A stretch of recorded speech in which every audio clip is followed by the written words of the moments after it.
Dedo de Prosa, um tema de interesse do cidadão. Você anda com a sensação de que não tem tempo suficiente para descansar? De que tudo passa muito rápido? Ou simplesmente de que está administrando mal a sua rotina? Já pensou que muito do que anda sentindo pode ter como razão o smartphone conectado à internet que está sempre ao alcance da mão? Escuta essa, hein? Segundo uma reportagem do portal O Globo, um estudo com mais de 400 adultos do Canadá e de outros países das Américas, com idade média de 32 anos, concluiu que desligar a internet do celular por apenas 2 semanas pode melhorar a atenção das pessoas de modo geral para um patamar equivalente ao observado em pessoas 10 anos mais jovens. O que os cientistas chamam de capacidade de atenção sustentada foi analisado nas pessoas desse grupo, que ainda puderam fazer chamadas, enviar mensagens de texto e acessar a internet por notebook ou tablet. A pesquisa revelou bem-estar e melhora dos sintomas de depressão, de ansiedade e de raiva. A reportagem também ouviu o neurologista Mário Pérez, que alertou para o dano ao cérebro causado pelo excesso de telas e internet. Segundo o médico, o exagero atual causa uma deterioração cerebral, um empobrecimento das funções mentais e cognitivas, gerando dificuldade de concentração, fadiga mental e desatenção. De acordo com o especialista, o estímulo dos conteúdos das redes sociais, cenas e sons impactantes condicionam o nosso organismo numa ativação do sistema de recompensa cerebral, que provoca a liberação de dopamina, gerando um estímulo rápido, mas fugaz de prazer. Por isso que nós ficamos mais dependentes de gratificações imediatas, com a rede neural reconfigurada e assim menos tolerantes a processos que demandam mais tempo e esforço, além de incapazes de análises aprofundadas. O excesso de conectividade pode provocar ansiedade que nos deixa inquietos, impacientes e irritados, explica o neurologista. Estamos em estado de alerta e cada vez mais ansiosos, ele adverte. Por isso é importante avaliar que, causando tudo isso, a internet sempre ao alcance da mão por meio dos smartphones acaba por desequilibrar a nossa gestão do tempo. Fique atento aos sinais que o médico lista para perceber se o seu tempo de tela está exagerado. Irritabilidade, dificuldade para dormir, acordar cansado. Problemas de interação social, você não presta mais atenção nas coisas ao seu redor. Redução de atividades de lazer e aumento daquela sensação de isolamento social. Caso você realmente não consiga sobreviver só de SMS, ligações e internet no computador, temos outra lista com dicas para diminuir o excesso de conectividade, situação cada vez mais comum atualmente. Estabelecer limites de tempo de tela. Vamos falar aqui algumas coisinhas que você pode fazer para melhorar essa situação. Um é esse: estabeleça um limite que você vai ficar no celular. Desative também as notificações do celular para diminuir a ansiedade de ver aquele determinado assunto. Aquele negócio de toda hora piscando ali na tela do celular vai te dando uma certa ansiedade, né? Uma agonia para ver o que é que tá. E aí você vai ver, às vezes não é nada. É só aquela notificação, mas só o fato de notificar e você ter que voltar para o celular para ver o que que era. Pronto, já perdeu. Já perdeu. Outra coisa, gente. Hora de comer, é hora de comer. Fazer refeições sem celular na mesa. Adriano, já anotou? Eu notei, todo mundo já anotou. Você passa num restaurante, às vezes, tá ali um grupo de 4, 5 pessoas, todas ao redor da mesa, mas ninguém falando com ninguém, todas olhando as notificações dos seus respectivos celulares. Isso não dá uma certa tristeza? Porque... Sim. Além de você não interagir com as pessoas, você não está saboreando a refeição. Você não faz nada. Você saiu com os amigos, mas saiu para cada um ver o seu celular, as notificações. Perde o sentido. Não tem sentido nenhum. Gente, hora o meu pai gostava de dizer que a hora da refeição era sagrada. Mas é mesmo. Curta aquele momento com sua família, com seu filho, com sua esposa. Mas não deixa o celular roubar esse momento, não. Outra coisa que também acontece, Adriano, muita gente fica, antes de dormir, rolando a tela, esperando a hora de dormir. A hora de dormir. E aquilo, isso é péssimo. Todos os técnicos, todos os especialistas, eles dizem isso, que você precisa desligar o celular e desligar-se do celular pelo menos 1 hora antes de dormir. Agora, você ficar esperando o sono, rolando a tela, é o pior momento. É verdade. Vamos aqui a outras dicas para você se dar bem com essa questão de tela, administrar melhor o seu tempo. Dar preferência a encontros presenciais com amigos. Fazer trabalhos manuais. Olha que coisa. Você tentar montar alguma coisa, um jogo físico, um quebra-cabeça, um jogo de dominó, jogo de tabuleiro, ali jogar com os amigos, ter contato com a natureza, olhar para as árvores, ouvir o canto dos pássaros, curtir o amanhecer, curtir o pôr do sol, dar uma caminhada aí no parque perto da cidade, no horário que for seguro e, claro, gente, praticar atividade física. Você falou numa coisa aí que tem sido cada vez menos observada, Adriano, que é a questão da contemplação. Até isso, o celular e as redes sociais e aquela frenesi de você estar olhando notificações tem tirado isso das pessoas. As pessoas não têm mais vontade de contemplar mais nada. Às vezes a pessoa está num ponto turístico, Gesiel, ali lindo. Sim. E aí tá passando o carro que tá levando a pessoa, ela tá no celular ou tentando tirar uma selfie.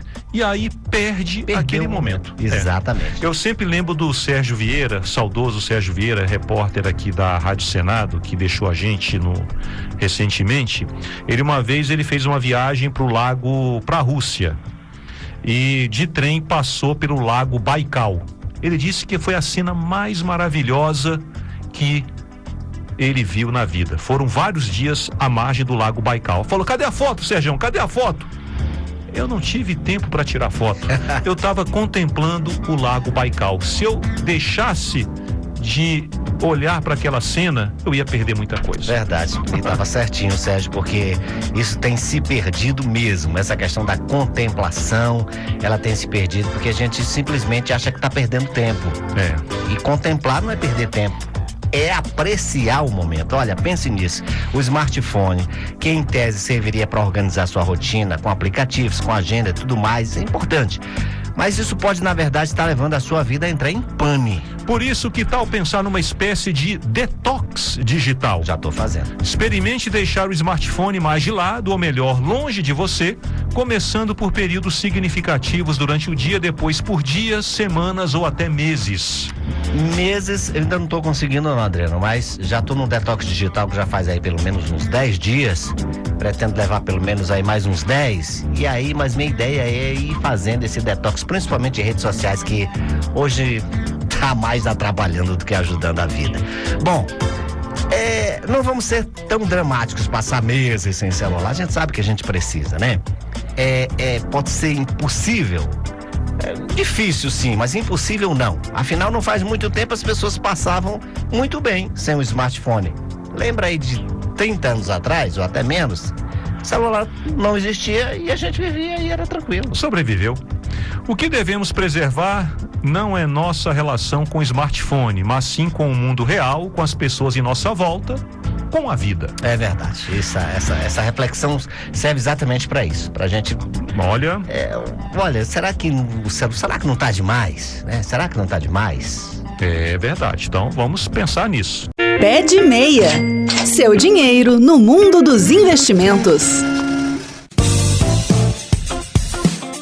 Olá, investidoras e investidores, bem-vindos ao Pé de Meia. Já está em vigor o programa Crédito do Trabalhador na Carteira Digital de Trabalho, que ficou conhecido como Crédito Consignado para quem é CLT ou Crédito Consignado Privado.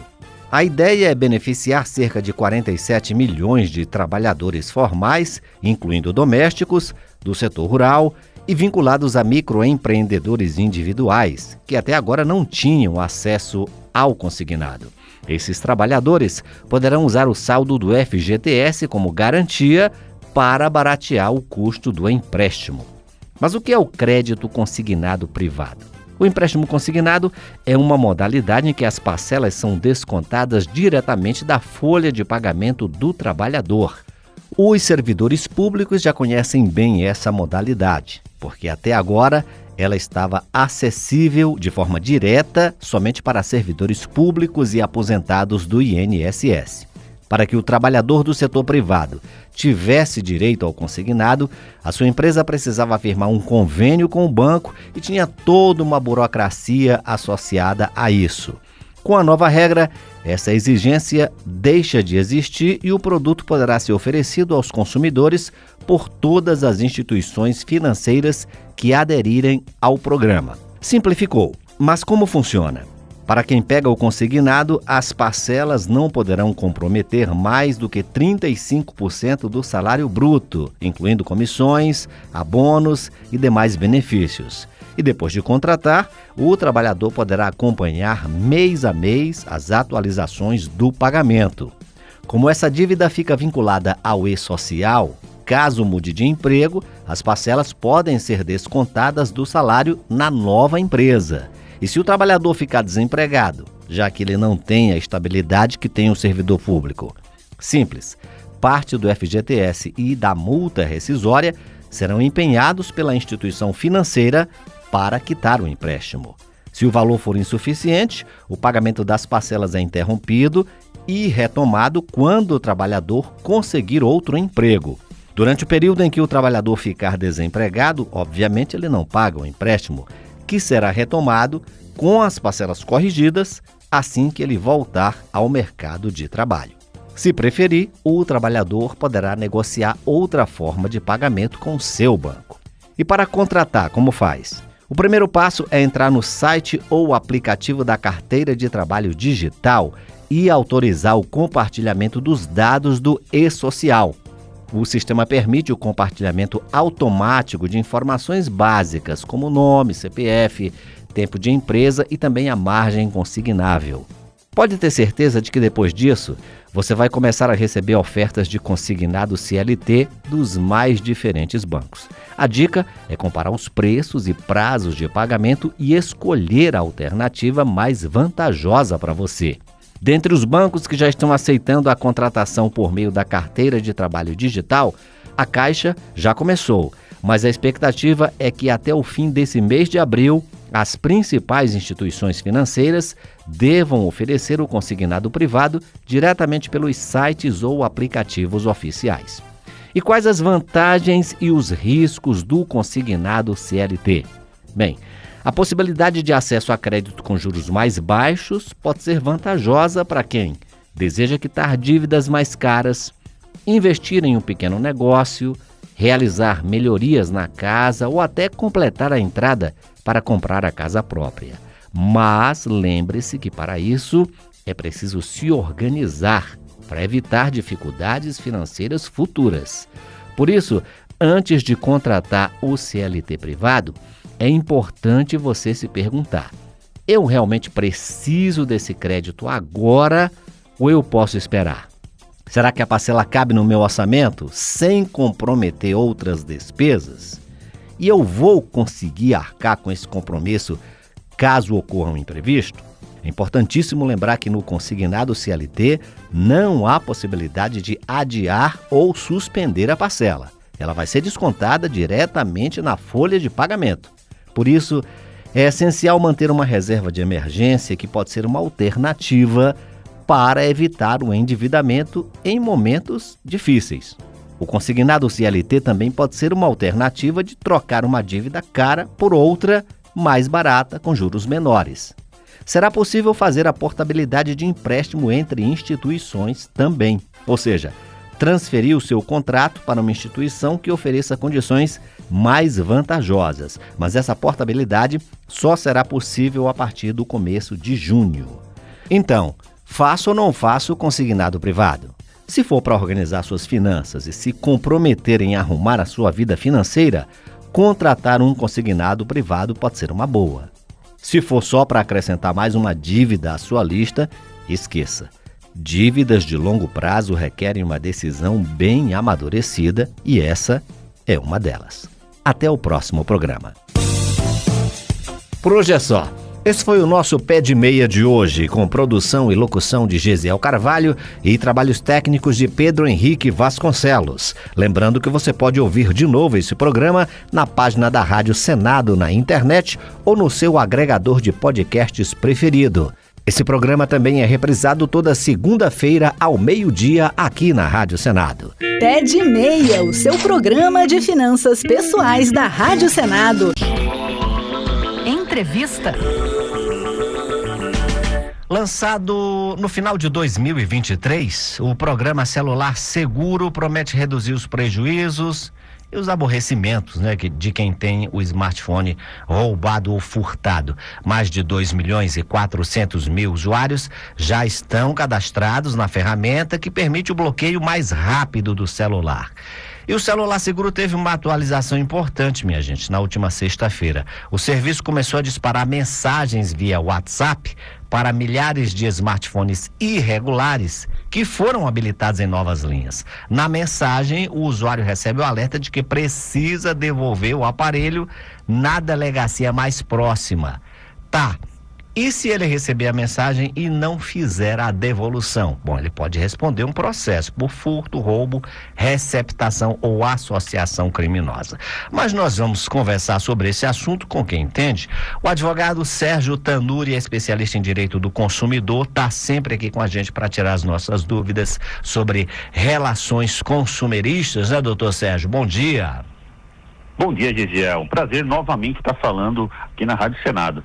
Doutor Sérgio, o roubo de celular é um drama que atinge 1 milhão de pessoas por ano no Brasil. Esse serviço celular seguro, ele tem sido mesmo uma ferramenta eficaz para ajudar a vítima a não ter tanto prejuízo quando tem o celular roubado ou furtado? Gesiel, o programa é bom, mas a meu ver é paliativo. Porque, como você mesmo disse, nós estamos vivendo uma epidemia de roubo e furto de celular.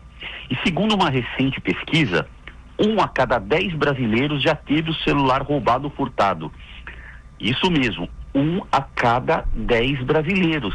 De 220 milhões de brasileiros, pelo menos 22 milhões de brasileiros usuários de telefone já foram furtados ou roubados. É muita gente, né? Isso é um absurdo.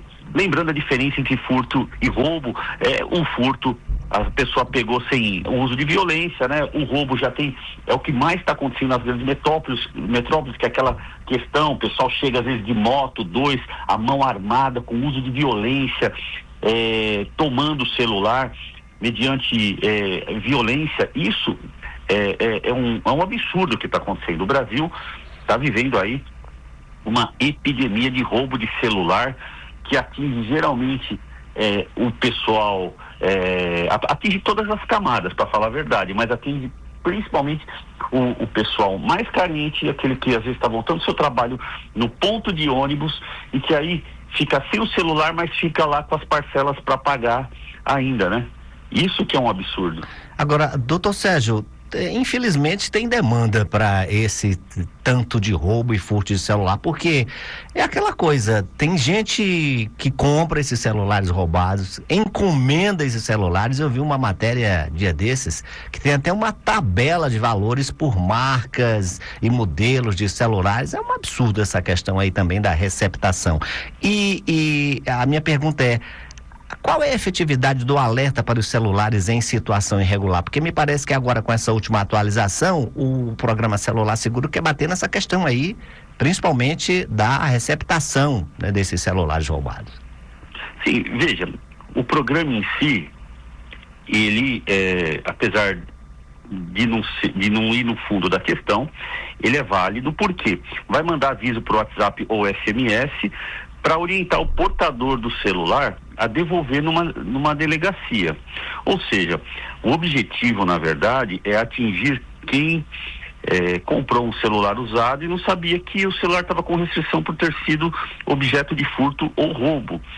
Então, na verdade, vamos ver se funciona, se a pessoa que pagou, às vezes, 900, R$1.000, 1.200, se recebeu um SMS, se vai mesmo numa delegacia. Às vezes a pessoa de boa fé, às vezes até se assusta, mas, enfim, vamos ver como funciona aí o programa celular seguro, porque, na verdade, ela permite aí agora, né, inclusive indicar uma pessoa de confiança para que possa, no caso aí, bloquear inclusive o celular cadastrado. E esse aviso, né, que vai avisar aí a pessoa que comprou o celular, que ele é objeto de furto, eu acredito aí que ainda vai demorar um pouco para a gente ter certeza da efetividade, Gesiel. Agora, mas é válido, tá. É válido. E eu vou voltar para a primeira pergunta, que exatamente da nossa entrevista, que é a questão de, e se ele não fizer a devolução? Ele pode mesmo responder em um processo por sei lá, furto, receptação, associação criminosa? O senhor falou que muitas vezes as pessoas vão receber e vão até se assustar com aquilo lá. O que a pessoa que receber essa mensagem deve fazer? Sim. Quem receber SMS, essa mensagem, e não devolver, pode ser enquadrado por receptação qualificada. Receptação qualificada, isso mesmo, é um crime que, de acordo com o Código Penal, envolve adquirir, receber, ocultar ou transportar objetos provenientes de furto ou roubo. E a pena pode variar de 3 a 8 anos de prisão. Ou seja, se recebeu, né, a tecnologia agora é muito boa, e essa funcionalidade aí que foi desenvolvida em parceria com a Anatel, ela permite detectar o celular roubado. Então, se o portador recebeu um aviso e não devolver numa delegacia, se a autoridade policial for a fundo e pesquisar a localização, tudo, o portador pode ser enquadrado aí em tese por receptação qualificada. De qualquer forma, vale a pena você ir lá e cadastrar o celular, né? É uma camada a mais de segurança, ou pelo menos de evitar aborrecimentos futuros. Vale a pena, né? Cadastrar. Sim, é válido. Através lá do site, né? Desse programa do celular seguro, a pessoa tem que ela tem que fazer isso até por uma questão de cidadania e se proteger. Por quê? O cidadão comum que tem celular é um bem hoje, é um aparelho, um equipamento de serviço, pessoas trabalham, ganham a vida com o celular, ninguém vive sem celular hoje, e essa é a realidade. Então, quem tem aí um aparelho, ele pode ser cadastrado, né? O seu dispositivo, junto ao programa celular seguro. O serviço está disponível tanto pela internet quanto nas versões de aplicativos lá para Android ou iOS. E isso é muito bom. A pessoa está fazendo isso assim que ganha, né? Assim que compra o celular, assim que ganhou aí de presente o celular, eu recomendo acessar o site oficial ou o aplicativo do programa Celular Seguro, fazer o seu login lá com a sua conta Gov e aí registrar o seu telefone, sim. Doutor Tanuri, eu vou aqui trazer uma mensagem de um ouvinte e a gente fala para todo o Brasil. A Sônia lá de Teresina, ela faz uma pergunta aqui, ela diz: e se eu comprei um celular roubado e aí eu vou devolver? Corre o risco de eu ficar presa lá na delegacia? É aquele susto que o senhor falou, né? De quem recebe uma mensagem dessa, porque a maioria do brasileiro é de boa fé, muitos deles realmente compram e não sabiam qual é a origem. Pode acontecer disso? Tem gente que pode comprar o celular já sabendo que aquele preço está muito barato mesmo, mas tem gente que pode estar de boa fé e aí diz: bom, vou na delegacia, nunca fui na delegacia na minha vida, o que é que pode acontecer? Ela não corre risco de chegar lá para devolver o celular e ser presa não, né, doutor Zé? Veja, se ela recebeu o aviso do celular seguro lá, recebeu o alerta e se prontificou a chegar lá e explicar a situação, eu creio que ela não terá nenhuma culpabilidade aí no caso e não terá nenhum problema junto à autoridade policial. Pode ficar tranquilo com relação a isso. Agora, mais uma vez, eu recomendo, por favor, esse mercado, ele é alimentado por quem compra.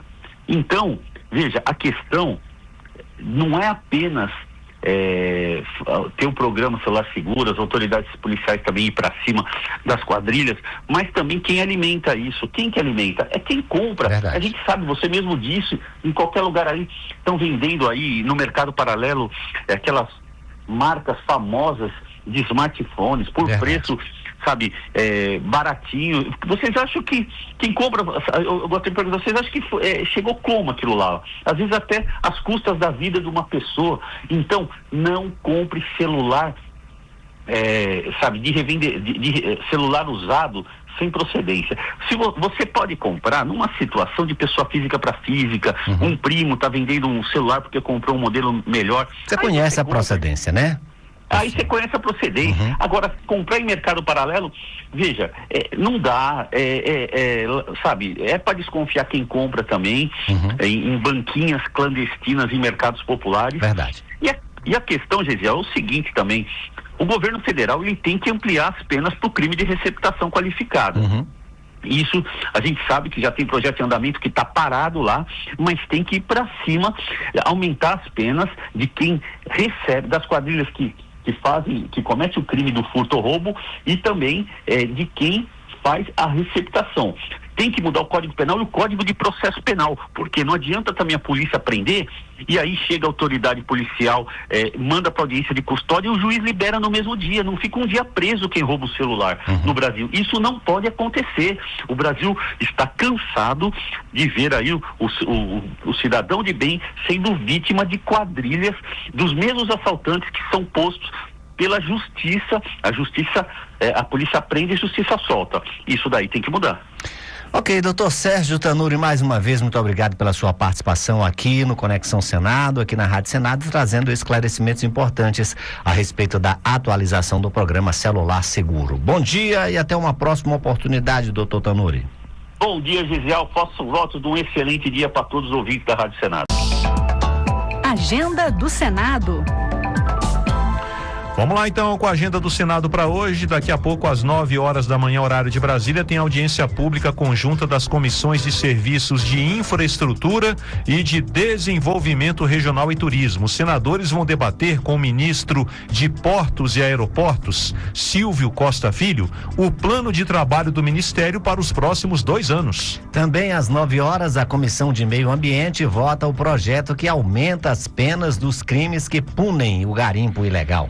Ainda às 9 horas, a Comissão de Constituição, Justiça e Cidadania promove audiência pública para debater o projeto que altera as normas eleitorais e as normas processuais eleitorais brasileiras. Os 2 assuntos a serem discutidos são participação feminina nas eleições e distribuição das vagas no sistema proporcional. Às 10 horas, a Comissão de Educação e Cultura vai debater o projeto que institui o novo Plano Nacional de Educação para o decênio 2024-2034. Também às 10 tem reunião da Comissão de Assuntos Econômicos. A repórter Marcela Cunha vai acompanhar e traz os detalhes. Bom dia, Marcela. Bom dia, Adriano. Bom dia, Gesiel. Está agendada para hoje às 10 horas a reunião da CAI e ela vai começar com uma reunião de trabalho dos membros da comissão para decidir sobre a apresentação de 2 projetos em nome de toda a comissão. O presidente da CAI, senador Renan Calheiros, ele pediu na última reunião que os demais membros analisassem essas propostas para tramitar como uma iniciativa da CAI e acelerar aí a tramitação dessas propostas. A primeira limita a dívida pública consolidada, ou seja, o governo só poderá se endividar em até 4 vezes a receita corrente líquida. O outro amplia as competências da CAI para incluir a análise de operações de crédito internas de estados e municípios, que hoje só analisa as externas, e o presidente Renan acredita que isso impede aí uma análise mais completa dessas operações externas, sem saber a situação financeira completa daquele estado ou município. Depois, os senadores vão para a pauta deliberativa de fato e podem votar um projeto que garante descontos para o cidadão que estiver em dia com o seu financiamento. Para isso, ele tem que ter honrado pelo menos 75% da dívida e vai obter aí benefícios pelo chamado cadastro positivo. É com vocês aí no estúdio. Obrigado, Marcela Cunha. Às 11 horas tem CPI das bets, hein, gente? Hoje quem vem é o presidente do Banco Central, Gabriel Galípolo. O presidente do BC vai falar sobre os possíveis impactos das apostas online no sistema financeiro. Também na faixa das 11 horas, a Comissão de Segurança Pública vota uma pauta de 6 itens. Um deles é o projeto que aumenta a pena de crimes como homicídio, furto e extorsão mediante sequestro contra motoristas de transporte público ou privado, incluindo motoristas de aplicativos de transportes. Vamos agora para a parte da tarde. Às 2 horas tem outra audiência pública da Comissão de Constituição, Justiça e Cidadania e nós vamos chamar o repórter Alexandre Campos para os detalhes. Bom dia, Alexandre. Olá, amigos do Conexão Senado, bom dia. A Comissão de Constituição e Justiça se reúne nesta terça-feira a partir de 2 da tarde para discutir em audiência pública a proposta de emenda à Constituição do senador Paulo Paim, do PT Gaúcho, que limita a jornada semanal de trabalho a 36 horas, não podendo diariamente ser superior a 8 horas. A proposta ainda prevê um período de transição no qual as atuais 44 horas semanais vão se reduzindo até chegar ao limite máximo de 36 horas. Os debates devem contar com a participação de integrantes do movimento Vida Além do Trabalho, de representantes dos Ministérios do Trabalho e Emprego e das Mulheres, bem como de parlamentares que apresentaram propostas com o mesmo teor, como a deputada federal Érica Hilton, do PSOL de São Paulo, e o deputado federal Reginaldo Lopes, do PT de Minas Gerais. A reunião será interativa, transmitida ao vivo e aberta à participação dos interessados por meio do portal E-Cidadania na internet, em senado.leg.br/e-cidadania ou pelo telefone da ouvidoria 0800 061 2211. São essas as informações da audiência pública da Comissão de Constituição e Justiça. Volto com vocês do estúdio. Alexandre Campos, muito obrigado. E fechando a agenda, também às 2 horas tem sessão deliberativa no plenário do Senado. Os detalhes da pauta com a repórter Érica Christian. Érica, bom dia. Bom dia, Gesiel. Bom dia, Adriano. E uma excelente terça-feira para todos os ouvintes da Rádio Senado. E o plenário pode votar hoje, em primeiro turno, a proposta que vai incluir o saneamento básico na lista dos direitos sociais. Os senadores também começam a discutir a PEC que vai inserir as guardas municipais e os agentes de trânsito no aparato da segurança pública. Também estão na pauta desta terça-feira um acordo do Brasil com a China para evitar a dupla tributação e a criação da Política Nacional de Humanização do Luto Materno e Parental. Além de permitir o registro da criança nascida morta, o projeto também vai assegurar um atendimento diferenciado para os pais do bebê. A sessão do plenário começa às 2 horas da tarde com os discursos e às 4 horas com as votações, que terão transmissão ao vivo da Rádio Senado, TV Senado e pelo canal da TV Senado no YouTube. A todos os ouvintes da Rádio Senado, uma excelente terça-feira. Gesiel, Adriano. Érica, muito obrigado, Érica Christian, trazendo aqui as informações do plenário do Senado. E para acompanhar os trabalhos legislativos, acesse senado.leg.br/atividade. Entrevista. As atenções se voltam para Belém, que vai sediar em novembro a COP30, a Conferência Mundial sobre Mudanças Climáticas, e a capital de Mato Grosso do Sul, Campo Grande, vai ser a sede em março do ano que vem da COP15, a Conferência das Partes da Convenção sobre Espécies Migratórias de Animais Silvestres. Nós vamos conversar agora com o senador Nelsinho Trade, do PSD de Mato Grosso do Sul, e que foi prefeito de Campo Grande entre 2005 e 2012. Senador Nelsinho Trade, muito bom dia. Antes da gente entrar no assunto da COP15, queria que o senhor, como bom botafoguense, falasse aí de Manga, o legado de Manga para o futebol brasileiro e também para o seu Botafogo. Olha, é muito triste essa notícia que você acaba de transmitir. Na condição de botafoguense de berço, realmente era um ídolo que nós tínhamos. O Manga fez a sua parte, deixou um legado, jamais vai ser esquecido pela torcida do Botafogo. Tem até o retrato dele na grande bandeira que é estendida no Engenhão. Que Deus possa o receber de braços abertos e que dê conforto a seus familiares e a toda a torcida botafoguense. Inclusive, né, senador, tem uma homenagem, o Dia do Goleiro é 26 de abril, que é a data de nascimento de Manga, para o senhor ver como Manga é uma referência, um ícone da posição. É verdade, e tem mais uma particularidade dele para conosco, do Mato Grosso do Sul. Ele jogou no Operário de Campo Grande. Sim. Um time tradicional lá da capital, rival do meu time, né, que é o Comercial, mas a gente ia no estádio para ver o Manga jogar, mesmo sendo comercialino. Realmente fez história o Manga. Bom, então todas as nossas homenagens ao grande Manga, e agora nós vamos falar, senador, da COP15, né, que é o assunto aqui da nossa pauta, porque Campo Grande vai sediar em março do ano que vem, né, a COP15. Por que, senador, Campo Grande foi escolhida a sede da COP15? Bom, é importante isso para nós, devido à nossa trajetória ambiental, não só da capital, que a gente contribuiu muito como prefeito, preservando as áreas verdes, organizando os leitos dos córregos. A cidade tem 33 córregos que cortam o perímetro urbano. Ganhamos um prêmio nacional com o projeto Córrego Limpo, fazendo a reciclagem da coleta de resíduos da cidade. Hoje Campo Grande tem coleta seletiva. Ampliamos a questão do saneamento, com quase 90% de captação e tratamento da rede de esgoto. Acabamos com o lixão da cidade, fizemos o aterro sanitário moderno, eficiente. Isso fez com que a gente alavancasse as pautas ambientais.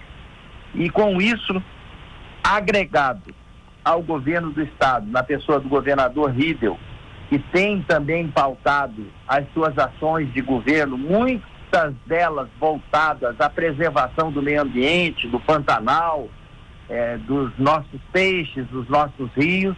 Isso fez com que a gente pudesse ter sido reconhecido pelo Ministério do Meio Ambiente e escolhido para poder sediar a COP15, que é sobre espécies migratórias silvestres, como aves, mamíferos, peixes e insetos. E para quem está me ouvindo, Campo Grande também tem o maior aquário de peixe de água doce do mundo, não é do Brasil nem da América Latina. Um projeto do saudoso arquiteto Rui Otaki, que vale a pena você pegar um avião, fica 1 hora de São Paulo, 1 hora de Brasília, para poder ver o aquário de Campo Grande, que é o Bioparque Pantanal. Agora, senador Nelsinho Trade, esse encontro, né, importantíssimo que vai acontecer em Campo Grande, como o senhor bem destacou, e Campo Grande, né, está perto aí do estado aí do Pantanal, né, Mato Grosso do Sul. Qual a importância do encontro para a preservação de espécies migratórias no Pantanal? Muito importante, porque o Pantanal, tudo que acontece no Pantanal é uma consequência daquilo que foi causado na Amazônia. O Pantanal hoje ele é dependente da preservação da Amazônia. A partir do momento que a Amazônia tem desmatamento, tem queimada, isso reflete diretamente lá no Pantanal. Nós temos os rios voadores, que a gente chama assim, que é aquela corrente de nuvem que vem da Amazônia e corta o centro-oeste e chega exatamente no Pantanal. Quando isso não ocorre adequadamente, nós temos a estiagem, e com a estiagem prolongada, as queimadas. Então, Pantanal já sofreu 2 grandes queimadas nos últimos 10 anos, com noticiário para o mundo todo, e ele tem uma resiliência fora do comum. Ele se revitaliza, revigora, mas a gente tem que também observar que chega de testar o Pantanal. Nós temos que sim continuar cuidando e preservando a Amazônia para que o leito natural das chuvas que habitualmente ocorrem possa continuar dando ao Pantanal o carimbo de um território alagado com pântanos, daí o nome Pantanal, que é vital para a preservação das espécies. Ok, senador Nelsinho Trade, muito obrigado aqui pela entrevista, ter atendido ao nosso convite. E para encerrar aqui, voltando a falar de Manga, né? Porque eu sou fã também do Manga, não torço pro Botafogo, mas sou fã do Manga. Será que o Manga mereceria uma homenagem do Senado como um voto de aplauso, alguma coisa assim? Hoje mesmo eu vou fazer na sessão, já até determinei aqui a minha assessoria, uma moção de pesar aos familiares e para louvar tudo aquilo que ele fez pro futebol brasileiro e até pro futebol mundial. O Manga era daqueles que não jogava com luva, então as mãos dele eram todas com artrose, com artrite, deformada, em função de tanta bola que ele levou e que ele catou, porque ele não usava luva, ele não gostava de usar luva. É realmente uma peça folclórica no nosso futebol. Que descanse em paz. Senador Nelsinho Trade, muito obrigado, um abraço para o senhor. Obrigado, um abraço.